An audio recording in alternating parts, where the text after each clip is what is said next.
The stale air in the conference room tasted like disappointment and stale ambition. It always did, didn't it? Especially when conference rooms were less about collaboration and more about the theater of corporate warfare. Today, the theater was particularly grim. And I was the unbilled understudy being unceremoniously shoved off the stage.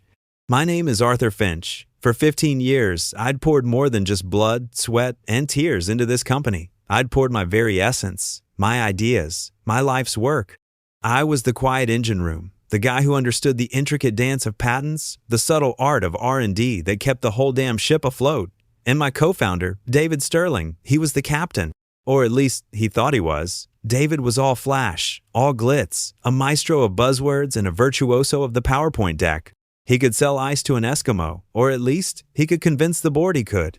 The morning had started like any other. Sunlight, blessedly oblivious to my impending doom, streamed through the blinds of my cramped office. My coffee, brewed in the communal machine that always smelled vaguely of burnt almonds, was just hitting its stride. I was reviewing the latest draft of our core patent filing, the one that was the bedrock of everything we'd built. It was a beautiful piece of legal and scientific architecture, something I'd painstakingly crafted, word by painstaking word, comma by painstaking comma. It was the ghost in our machine, the secret sauce, the reason anyone would ever pay us a dime. And David was probably polishing his expensive Italian loafers, practicing his power stance in front of a full-length mirror, rehearsing the eloquent phrases he'd use to streamline our synergies. He never understood the substance. He just understood the spin. The calendar invite popped up at precisely 8:17 a.m. Subject: Urgent Leadership Alignment Session. David's signature flourish. Every time he wanted to make a power play, he'd trot out the alignment session like a prized, albeit mangy, show dog. I'd seen this dance before. Usually it meant someone was about to get a strategic demotion, or worse, a one-way ticket to the unemployment line with a thinly veiled severance package and a corporate loyalty card that had expired sometime around the last century. I didn't sweat. I never did. My own years of observing corporate machinations had taught me a valuable lesson. Panic is the enemy of precision, and precision was my weapon. I saved the patent draft, triple-checked my backups, a ritual so ingrained it was practically a nervous tick. Then I gathered my personal belongings, a worn leather briefcase, a framed photo of my dog, Buster, a thermos of lukewarm coffee, and walked towards the designated conference room, the room with the ridiculously oversized mahogany table that always made you feel like a child at a king's feast. As I entered, the tableau was precisely as I'd predicted. David, radiating smug self-importance, was already perched at the head of the table, looking like a peacock that had just won the lottery. Flanking him were our head of HR, Brenda, a woman whose smile could curdle milk and whose eyes held the warmth of a tax audit, and our general counsel, Mark, a man who looked perpetually as if he'd just remembered he'd left the gas on at home. The air crackled with an unspoken tension, the kind that precedes a professional execution. David's gaze, when it landed on me, was a calculated blend of pity and disdain. "Arthur, good, you're here. We were just about to begin," he said, his voice dripping with a forced camaraderie that would make a snake blush. Brenda, ever the efficient executor of misery, offered a tight-lipped smile. "Arthur, thank you for coming in on such short notice. We've been doing a lot of strategic review lately, and, well, we've decided to move in a different direction with the R&D leadership." "A different direction," I repeated, the words tasting like ash. I sat down, not at the head of the table, but in a regular chair, off to the side, like a spectator at my own funeral. It was a small gesture, but it was mine. David jumped in, sensing Brenda's momentum flagging. "Arthur, you've been with us a long time, a very long time, and we appreciate your contributions, truly. But the market is evolving. It's moving at a breakneck pace. We need someone with a fresh perspective, someone who can pivot faster, who speaks the language of disruption." He leaned forward, his eyes glinting. "Someone who can synergize." The word hung in the air, a thick, cloying insult. Synergize. It was David's favorite verb, a meaningless placeholder for actual strategy, a way to sound decisive without ever having to be specific. It was the corporate equivalent of saying, when you have no idea what you're talking about. "So," I said, my voice remarkably steady, "you're saying I'm out." Brenda slid a thick manila envelope across the table. It landed with a soft thud. "This is a severance package, Arthur. It includes certain provisions." Her eyes flicked to Mark, the lawyer. Mark, finally roused from his existential dread, cleared his throat. Yes, Arthur, as per your employment agreement, Section 7, subsection B, Clause 4. In the event of termination without cause, we are providing you with 3 months' salary, continued health benefits for 6 months, and an NDA. A standard package for someone who has been with the company for an extended period. I picked up the envelope. It felt heavy, like a weight. Not the weight of the money, but the weight of the years. 15 years of late nights, of missed birthdays, of pouring every ounce of my intellectual capital into this venture. And this was the payout, a gilded cage. And the patent? I asked, my gaze drifting to David. Our core patent? The quantum entanglement stabilization technology? The one that's the backbone of our entire product line? David waved a dismissive hand. Oh, that's company IP, Arthur. It belongs to us. It's in the employee agreement, the one you signed on day one. All intellectual property developed during your tenure, on company time, with company resources, is property of Sterling Innovations. Standard procedure. He said it with such certainty, such ingrained arrogance, that for a fleeting second, a whisper of doubt tried to creep in. Had I missed something? Had I been so focused on the innovation, the science, the creation, that I'd overlooked the legal boilerplate? Of course, I said, my voice smooth as polished glass. Standard procedure. I didn't look at the severance package. I didn't need to. I knew what was inside. The same generic clauses, the same empty promises. I stood up, my briefcase in hand. The move felt surreal, like a character in a movie I'd written but was now trapped inside. I looked at David, at Brenda, at Mark. No anger, no pleading. Just observation. Thank you for the alignment session, I said. I appreciate the clarity. As I walked out of the conference room, the hushed whispers of Brenda and David started to follow me. I could practically hear them patting each other on the back, congratulating themselves on a job well done. They saw me as a defeated foe, a relic of a bygone era, neatly packaged and discarded. They saw a man walking out with a cardboard box. What they didn't see was the blueprint I was carrying in my head. They didn't see the meticulous digital filing system I'd built, cross-referencing every contribution, every line of code, every email that proved my authorship, my ownership, my indispensability. They didn't see the sticky note on my monitor, the one they'd probably tossed out with my desk clutter, that simply read, Review Clause 14C, double-check patent assignment nuances. Never trust a Sterling. I didn't drive home. I drove to a quiet park on the outskirts of town. The kind of place where the trees whisper secrets to the wind, and no one bothers to look too closely at the man sitting alone with his dog-eared briefcase. The sun was shining, the birds were chirping. David and his team were probably already celebrating their victory with expensive champagne. They thought they had won. They thought they had erased me. But they didn't know me. Not really. They saw the quiet engineer, the background technician. They didn't see the strategist. They didn't see the man who understood that true power wasn't in the spotlight, but in the quiet, undeniable foundation. They didn't know that the engine room, the one they just locked me out of, held the blueprints to the entire damn ship, and I still had a copy. I opened my briefcase, not to cry, not to lament, but to organize, to prepare. Because while David Sterling was busy playing king for a day, I was about to start building my own damn kingdom, brick by legal brick. The game had just changed, and they hadn't even realized it had begun. The stale air in my former office, now just a storage closet for obsolete equipment and forgotten dreams, still clung to me like a cheap suit. But it was a different kind of stale today. It was the scent of opportunity, of plans finally taking root. They thought they had sent me packing with a severance package and a sternly worded NDA. They thought I was a problem solved. They were about to discover that problems, much like weeds, can grow back with a vengeance, especially when left in fertile ground. My cardboard box wasn't just filled with personal effects, it was packed tight with meticulously organized evidence. Every email chain documenting my contributions, every version of our core patent meticulously timestamped and stored on encrypted cloud servers, every meeting minute where David claimed credit for my ideas, every piece of communication where he dismissed my concerns about scalability and security. I'd built a fortress of data, brick by digital brick, over 15 years.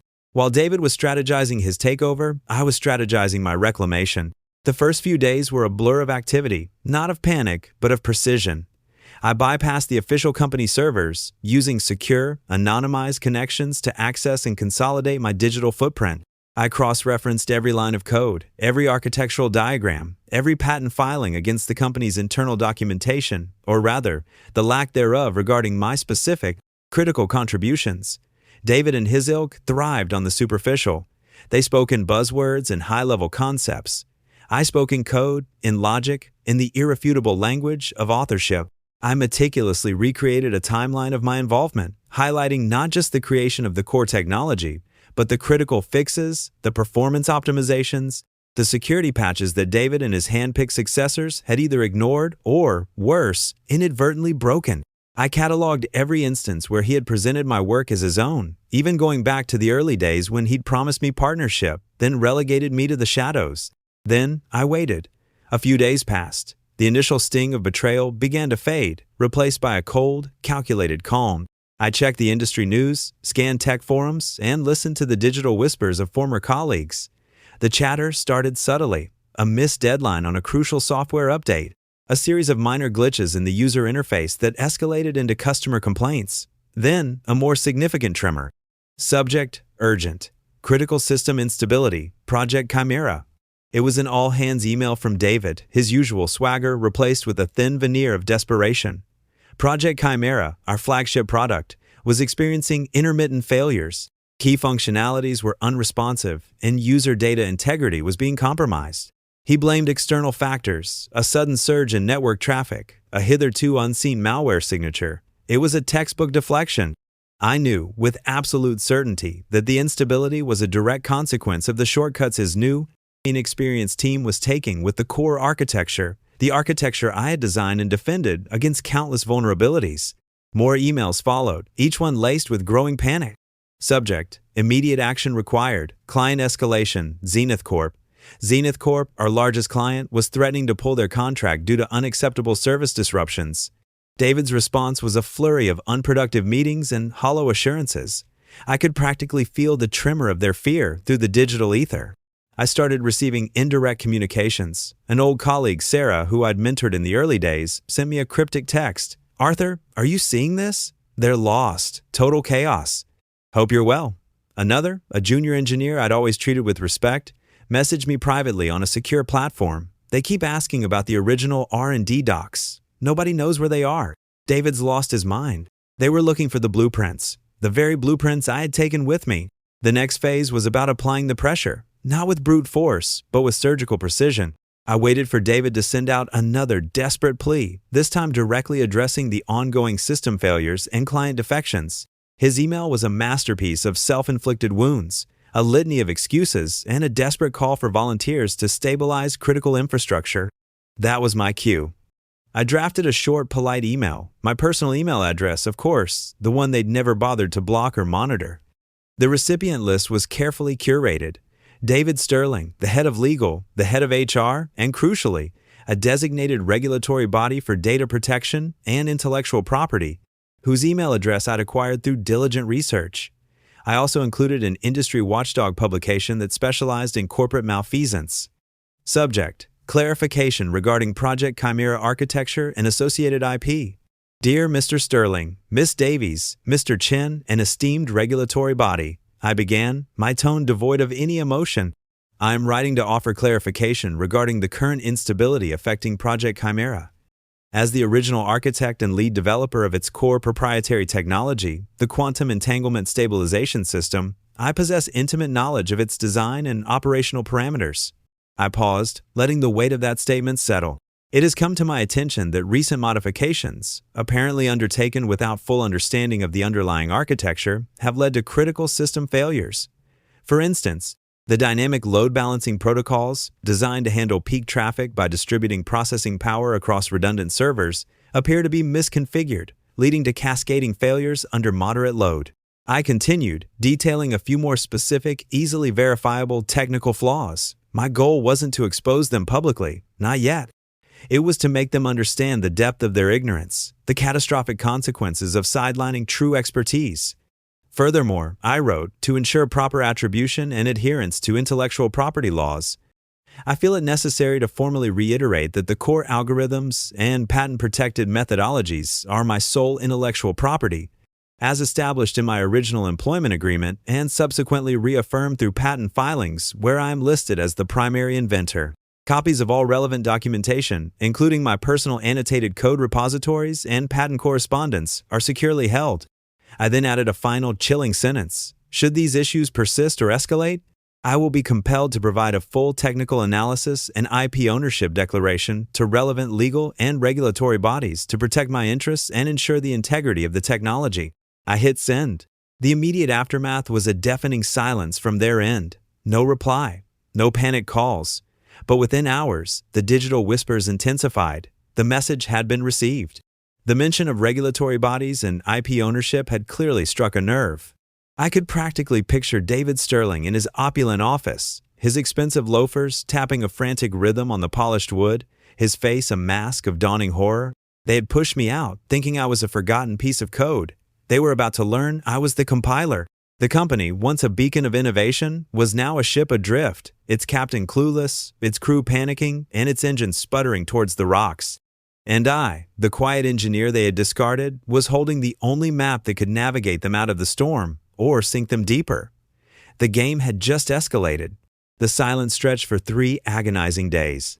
3 days of monitoring industry news with a morbid fascination. 3 days of receiving increasingly frantic, though still indirect, messages from former colleagues. One text from Sarah read, "Arthur, they're in freefall. Zenith is gone. Apparently, some other big clients are following. David's brought in crisis management consultants, but they just look lost." Another cryptic dispatch from the junior engineer mentioned, "Rumors flying. Someone from legal's been making calls, trying to verify something." They were floundering. They were desperate. And they knew, with chilling certainty, who had lit the match. Then the call came. My personal phone, the one I deliberately kept off their radar. It rang at precisely 3:17 p.m. on a Tuesday, a time when the afternoon slump usually rendered most office workers comatose. The caller ID displayed a restricted number. I let it ring twice, then answered, my voice deliberately neutral. Arthur Finch speaking. The voice on the other end was strained, tight with a desperation I hadn't heard in years. It was Mark, the general counsel.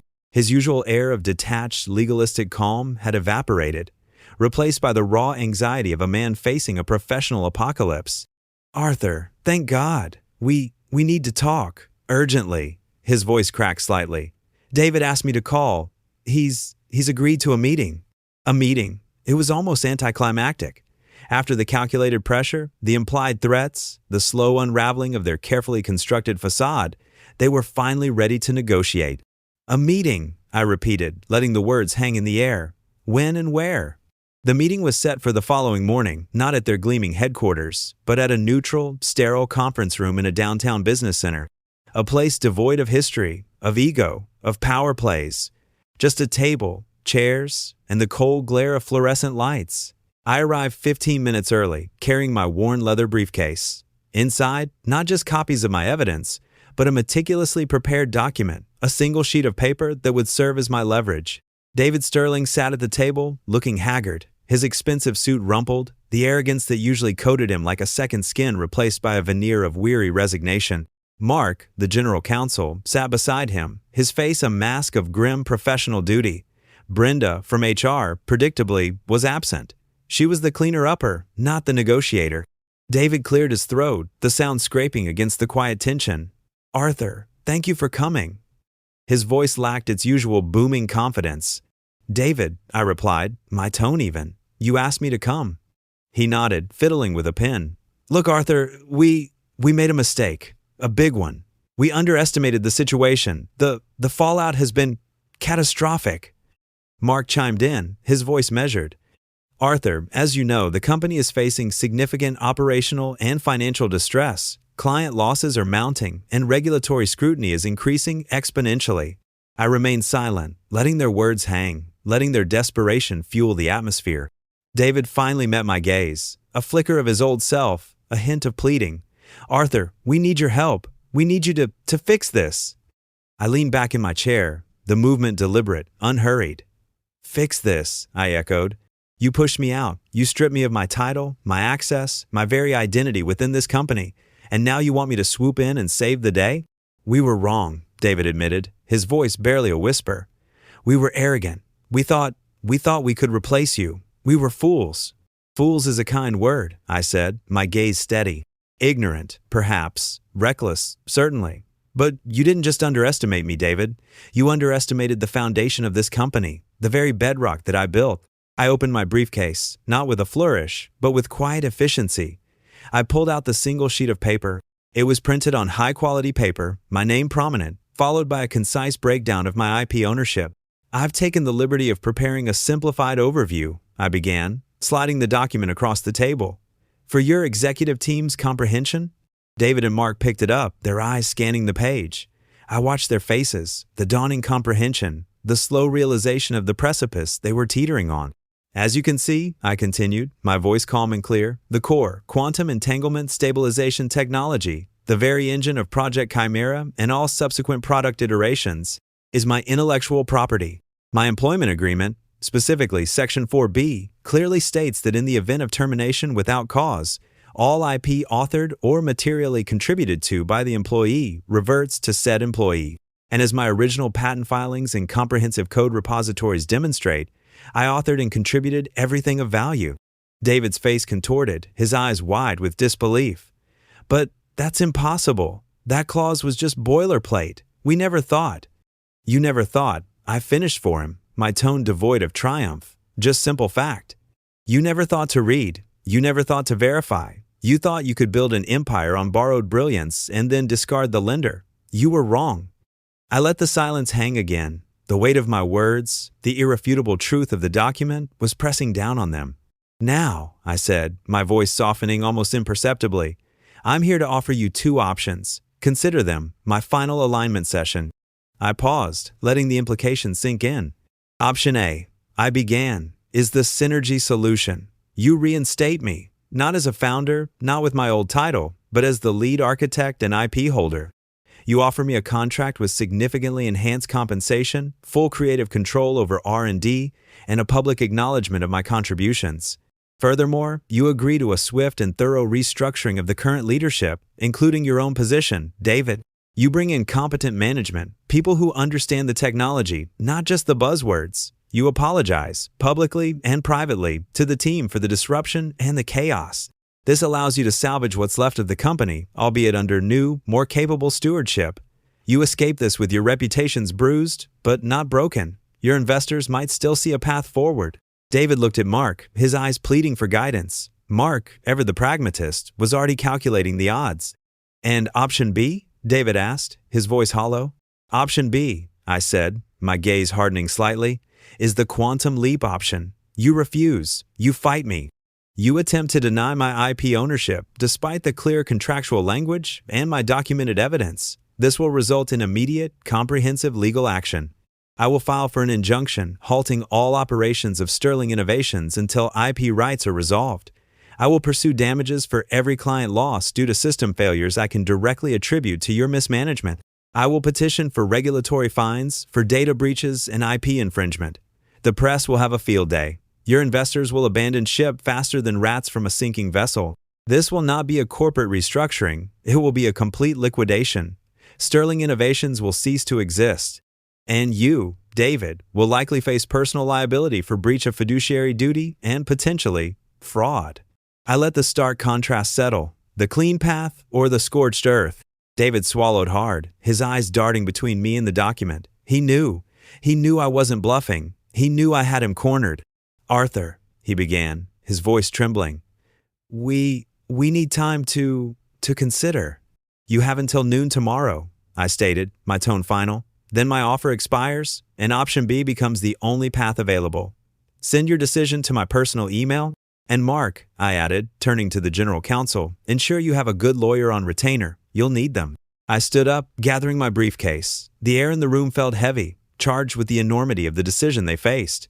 I looked at David, not with anger, but with a profound sense of closure.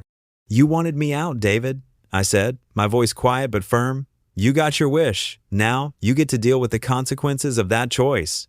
As I walked out of the conference center, the midday sun felt surprisingly warm. I didn't feel vindicated, not entirely. I felt right. I had spent years building something real, something foundational. They had tried to erase it, to claim it, to profit from it without acknowledging its source. Today, the record was being set straight. The next morning, my personal inbox pinged at precisely 11:58 a.m. A reply from Mark, the general counsel. Subject: Re-clarification. regarding Project Chimera architecture and associated IP decision. The email was brief, to the point. Mr. Finch, following extensive deliberation and consultation with our board of directors, we accept option A, the synergy solution. We await your proposed contract terms and a list of immediate personnel changes. Sincerely, Mark Chin, General Counsel. Sterling Innovations. It was done. The empire David Sterling had so carelessly built on the foundation of my life's work was no longer his. It was mine to rebuild, stronger, truer, and with the respect I had earned and deserved. The aftermath was swift and decisive. David Sterling was asked to step down for strategic redirection, a phrase so hollow it made me almost pity him. Brenda from HR was reassigned to a special projects initiative, which I suspected meant sorting through old filing cabinets in the basement. Mark Chin, surprisingly, remained, tasked with the unenviable job of navigating the company's new direction. He would be a constant reminder of their hubris, a pawn in the new regime. I didn't return to Sterling Innovations as Arthur Finch, the quiet engineer they had cast aside. I returned as Arthur Finch, the architect and owner of the company's most vital IP. My new contract was generous, my new role defined by absolute authority over R&D. The board, a collection of investors now acutely aware of their precarious position, readily approved. They weren't interested in ego, they were interested in survival. My first act was to bring back the talented engineers David had marginalized or driven away. Sarah was appointed head of development, her skills finally recognized. The junior engineer who had messaged me was put in charge of system architecture. We didn't have a grand reopening, no fanfare. Just a quiet, efficient resumption of work, rebuilding what had been broken, innovating on the solid ground of true understanding. The world of corporate revenge is rarely about dramatic blow-ups. It's about meticulous planning, undeniable evidence, and understanding the subtle levers of power. David Sterling had played his hand with arrogance and ignorance. I played mine with precision and patience. And in the end, the quiet architect, the man they thought they could discard, had simply reclaimed his blueprint, and with it, the future. If watching corporate hubris meet its well-deserved comeuppance is your kind of justice, consider liking this video and subscribing to the channel. We've got more stories of the underestimated who ultimately triumphed, because sometimes the most satisfying revenge isn't about destruction, but about reclaiming what was rightfully yours. He thought he could erase my name. He forgot that the most powerful structures are built on a foundation that can never be truly dismantled. It can only be reclaimed.